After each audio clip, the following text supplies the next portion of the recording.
Vaheguru Ji Ka Khalsa, Vaheguru Ji Ki Fateh. So we are talking today about the report and the findings and the research done by the Quilliam Foundation, which has hit most major papers and newspapers today.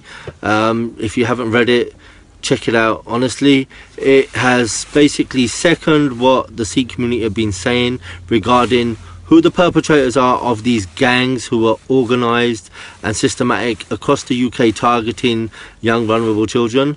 Although the findings are talking about the convictions and what the perpetrators and who they've been targeting were white girls, because a lot of the convictions have come from that.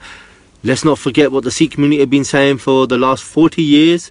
Now, in 1978 was the first report of a Sikh girl targeted by a gang. This is 1978.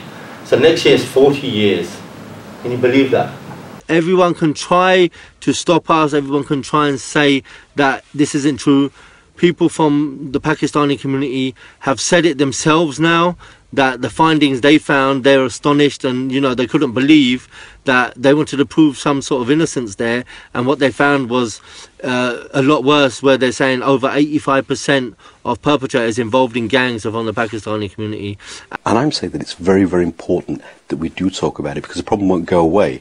We didn't want there to be a lot of cases. We didn't want there to be a pattern of people from our ethnic demographic carrying out these attacks.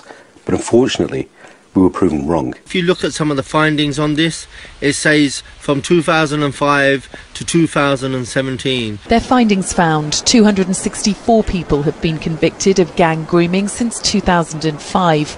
Of those offenders, 222 were Asian. That's 84%.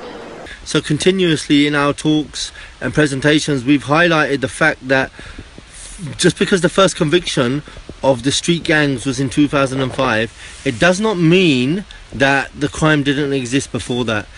Guess when the first conviction was for a gang targeting young girls? When Jack Straw said it in 2006.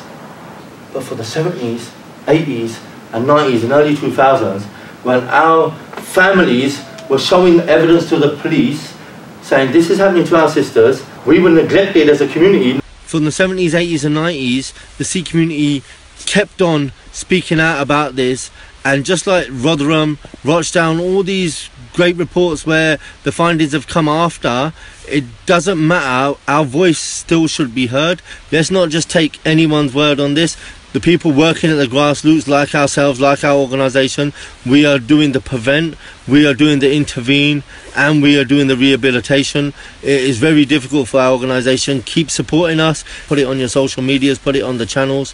We need more support from our own community so we can go forward and put out great findings like this to show you the extent of the issues that we face as a community.